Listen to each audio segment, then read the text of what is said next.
Em 2 Reis, fala sobre Eliseu e a mulher de Sunem.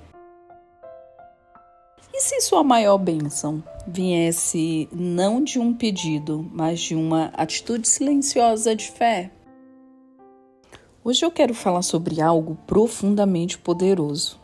Uma história de discernimento espiritual e fé na prática, sim. Sabe aquela fé na prática? Aquela fé que você vai lá e você tem que agir, você tem que pôr a mão na massa para ver o milagre. É sobre isso que vamos falar hoje. E essa história ela está descrita lá em 2 Reis, o capítulo é o 4, e fala de uma mulher que mudou o destino da sua casa.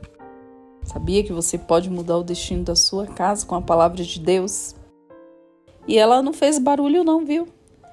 Ela foi uma mulher que foi contemplada pelo céu e não precisou fazer nenhum barulho para o milagre chegar na sua casa. Apenas atitude de fé. A Bíblia diz que Eliseu, ele passava por Sunem. E ali morava uma mulher muito importante.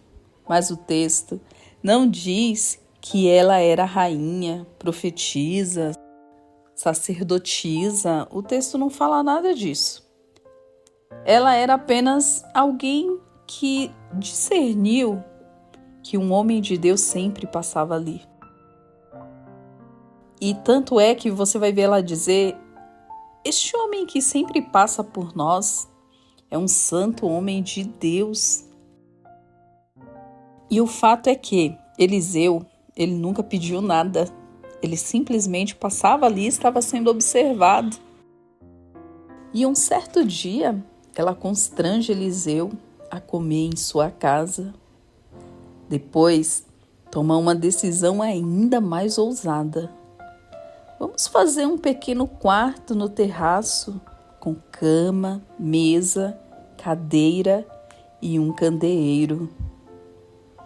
Ela preparou um espaço para aquilo que já vinha de Deus. Sim, esse desejo ele não veio por acaso. Isso aqui já era um trabalhar do céu, já era um mover de Deus para aquilo que estava por vir. Então nasce ali no coração daquela mulher o desejo de acolher aquele santo homem de Deus que passava ali. Mas quem falou para essa mulher que aquele homem era um santo homem de Deus? Quem foi que revelou para ela? Porque a Bíblia não descreve ela como uma mulher consagrada, uma mulher ungida, uma mulher que era separada para algum ministério. Quem foi que revelou para essa mulher? O fato é que a vida de Eliseu por si só já revelava o Deus que habitava na vida dele. Pois essa mulher ela observava o comportamento de Eliseu. Ou seja, ninguém contou isso a ela. Foi um discernimento espiritual ao observar a vida e o comportamento e o ministério de Eliseu. E a partir dessa percepção, ela se propôs a preparar um quarto para ele.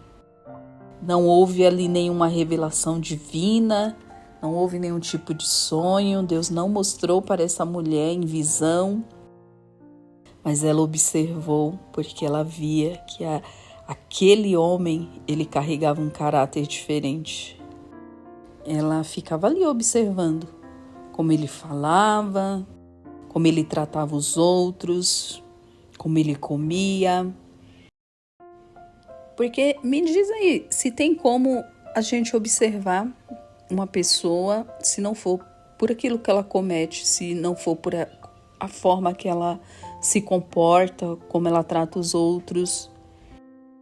A gente conhece um pouco de alguém quando a gente de fato vê como ela se comporta, o seu grau de paciência, de interesse em ajudar as pessoas, como fala, os mínimos detalhes. Então eu acredito que ela se atentou ali nos detalhes e ela via que ali tinha um santo homem de Deus. E a partir dali, ela decide fazer um quarto para o homem de Deus. Mal sabia ela que ali era um começo para Deus realizar um desejo que no fundo existia lá no seu coração. Ela não comentava, ela não falava, a Bíblia não descreve que em algum momento ela contou esse sonho para alguém, mas o Deus que conhece o profundo da alma, o Deus que conhece o coração, sabe aquele desejo lá que você nunca revelou para ninguém? Mas Deus, Ele sabe que está aí dentro.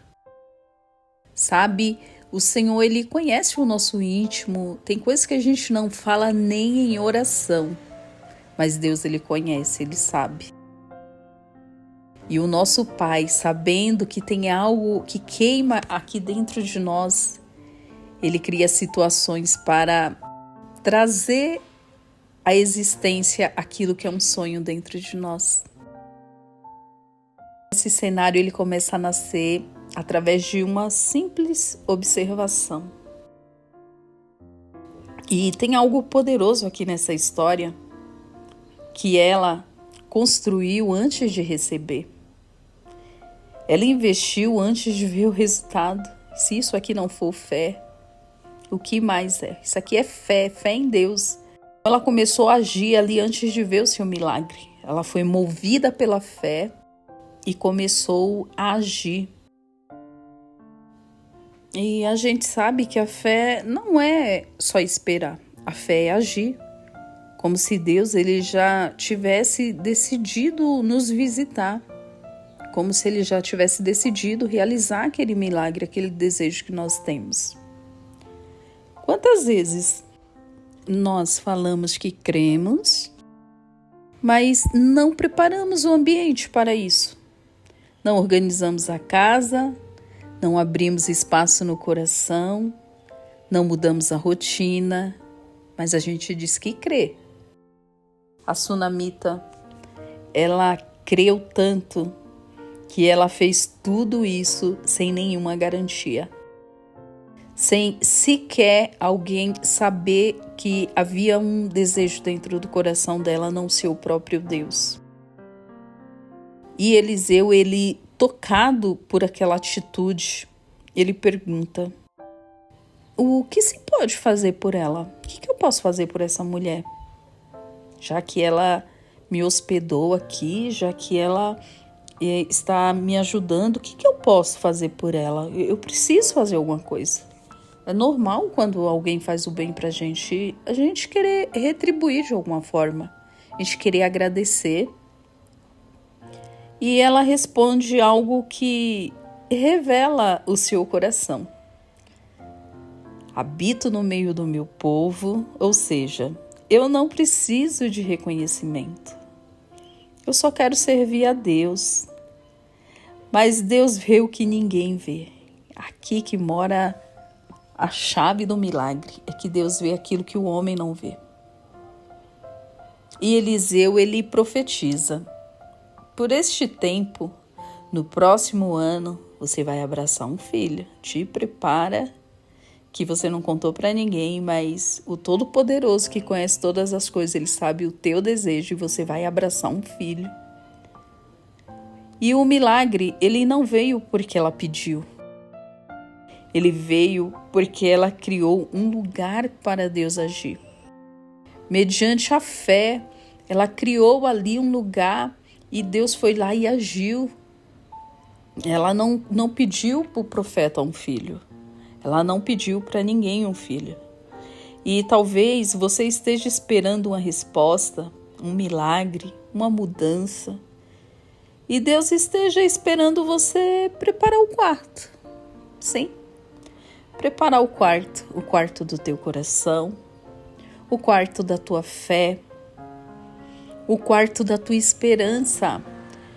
Porque esperança morta, não tem como Deus trabalhar, não tem como Deus agir em esperança morta, em fé morta. O quarto que Deus quer que você prepare no dia de hoje é a tua fé.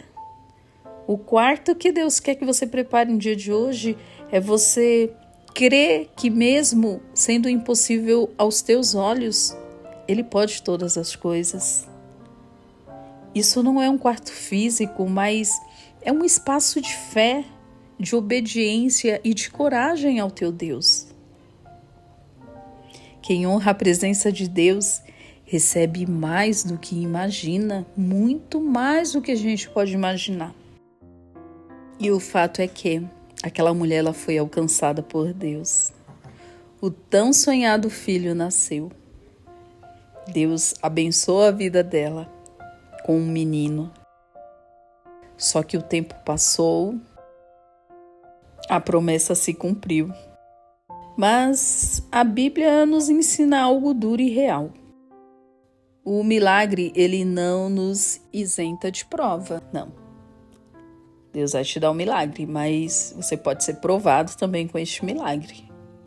Deus vai realizar o teu sonho, Ele tem prazer nisso, mas pode ser que em algum momento da tua vida você seja provado com o que você mais sonhou, com o que você mais quis.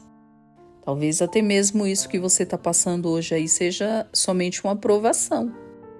Mas o que o Senhor ele espera de nós é que nós venhamos construir um quarto de fé, um quarto de guerra, de oração, de crer, de profetizar, de confiar que nós não seremos engolidos pelo inimigo da nossa alma, mas confiante em Deus nós venceremos todas as lutas que se levantarem em nossos caminhos. Porque um dia aquele menino, o filho da promessa, o filho que aquela mulher nunca pediu para ninguém, mas Deus, por ver o seu coração, ele lhe concedeu. Ele sente uma forte dor de cabeça. Aquele menino levanta e ele reclama ali que está com uma dor de cabeça. E enquanto ele estava com o pai no campo, ele foi levado para casa. Ele estava no campo ali com seu pai, acredito que debaixo de muito sol. E o pai leva ele para casa, porque se o menino não estava bem, o mais correto a se fazer é isso. Porém, aquele menino, ele morre nos braços da sua mãe. Agora, presta atenção em algo. A Bíblia, ela não registra gritos, não registra desespero, acusações contra Deus, murmurações, nada disso a gente vê registrado aqui nesse texto. A sunamita ela faz algo profundamente simbólico. Ela sobe ao quarto do profeta, deita o menino na cama que ela havia preparado para Eliseu, ela fecha a porta e ela não entra em desespero. Ela não enterra o seu filho, ela simplesmente deposita a promessa no lugar da presença. Ela coloca aquele menino ali cheio de fé. E quantas vezes diante do altar da nossa dor, nós enterramos o que Deus nos prometeu. Quando a dor bate na porta ali, a gente quer enterrar tudo, a gente quer desistir de tudo, a gente já não quer mais confiar que Deus está no controle de tudo. Ela não transforma a dor no seu fim, porque a dor não é o fim. Quem dá o ponto final de tudo é Deus. E o fato de passar por uma provação, por uma dor, por um momento de tristeza, de angústia, isso não quer dizer que é o fim.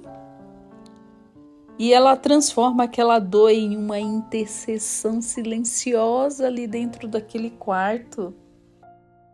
E aquela mulher, ela tem uma atitude de coragem assim, absurda. Mas acredito que qualquer mãe faria disso a mais para salvar a vida do seu filho. E ela chama o seu marido, pede um jumento para ir até o homem de Deus. Ela orou ali, ela fez a parte dela, mas ainda havia algo que ela podia fazer. Ela não ia cruzar os braços e ficar olhando ali o mundo desabando e simplesmente cruzar os braços e aceitar aquilo. Não, e é isso que Deus espera de nós também. Vamos à luta, vamos fazer tudo aquilo que está ao nosso alcance. E é justamente isso que aquela mulher ela faz. Ela pede um jumento para ir até o homem de Deus. E o marido ele pergunta, Lógico que ele ia perguntar: por que e hoje? E ela responde com uma frase curta, mas poderosa: vai tudo bem. Tá tudo bem, tá tudo sob controle, tá tudo bem, mas eu preciso ir. Ela não estava negando a dor, ela estava afirmando a sua fé. Vai tudo bem, vai. Se não tá tudo bem, vai ficar agora, porque o Deus que me deu esse filho que eu nunca pedi, ele vai fazer um milagre e ele não vai me desamparar neste momento. Verdade é que nem tudo vai bem. E não é um fingimento, não. Às vezes é uma declaração de quem sabe em quem tem crido. Não é fingir que está tudo bem. Não é fingir que uma aparência. Não, mas é crer. É crer no Cristo, é crer no Deus que fez a promessa que Ele é fiel para cumprir. E quando ela encontra Eliseu, o seu servo, ele tenta segurá-la. Mas ela se lança aos pés do profeta. Ela não quer explicações, ela não quer conselhos genéricos. Ela quer a presença daquele que carregava palavras de Deus. E ela diz algo muito profundo: por acaso pedi eu um filho ao meu Senhor? Veja bem que pergunta que essa mulher faz para este homem: eu te pedi algum filho? Em que momento foi que eu te pedi um filho para ele morrer agora e me gerar tanta dor? É como se ela estivesse dizendo: eu não inventei esse sonho. Foi Deus quem colocou ele em mim. Foi Deus quem realizou sem sequer eu falar para ninguém. E será que Eliseu pensou: e agora? O que eu vou fazer? Onde foi que eu me meti? Será que Eliseu pensou isso? Claro que não. Eliseu sabia o Deus que ele servia. Eliseu, ele sabia em quem ele cria. Ele sabia quem era o autor e o consumador da sua fé. E ele vai até a casa daquela mulher. Ele sobe ao quarto. Ele fecha a porta. Ele fala: agora é eu, Deus, Deus e eu. O profeta, ele se estende sobre o menino. Ele ora, ele insiste. E então o menino espirra 7 vezes e volta à vida. Deus não apenas devolveu o filho, Deus confirmou a promessa. Talvez hoje você esteja com uma promessa deitada, com um sonho que parece sem vida, com algo que Deus te deu, mas que você acha que já perdeu, você acha que já acabou, que já foi o fim. E essa história, ela vem nos ensinar algo poderoso. Promessas não se enterram. Promessas se levam para a presença de Deus, para a presença daquele que pode resolver todas as coisas. O mesmo quarto que recebeu o profeta foi o quarto que recebeu o milagre. Você pode observar isso aqui. A sunamita não era profetisa, não era líder, não tinha microfone, mas ela tinha discernimento. Ela tinha uma fé prática, que é isso que às vezes falta em nós, uma fé prática, não fé só de falar: eu creio, o milagre vai chegar, mas no fundo a gente não fazer nada para esse milagre ele ser realizado, para esse milagre ele vir à existência. Ela tem uma coragem silenciosa e Deus não resiste a isso. Deus, ele vai lá e ele responde. Quem honra a presença de Deus aprende a confiar, mesmo quando tudo parece o fim, mesmo quando tudo parece um total silêncio. Sabe aquele silêncio que parece que você não está vendo nada? Parece que nada vai acontecer? Parece que é aquele deserto que você olha para todos os lados e fala, é impossível. Não tem mais saída, não tem mais o que fazer. Ah, tem sim, porque tem um Deus no céu que tudo pode, tudo vê. Tem um Deus no céu que é o maior interessado de quando a gente coloca a nossa fé em prática, Ele ir lá e agir. Essa mulher poderia ter só murmurado ali e falar, homem mentiroso, enganador, caloteiro, me fez a promessa de algo sabendo que eu ia perder depois. Ela poderia aceitar simplesmente a morte do seu filho, mas não.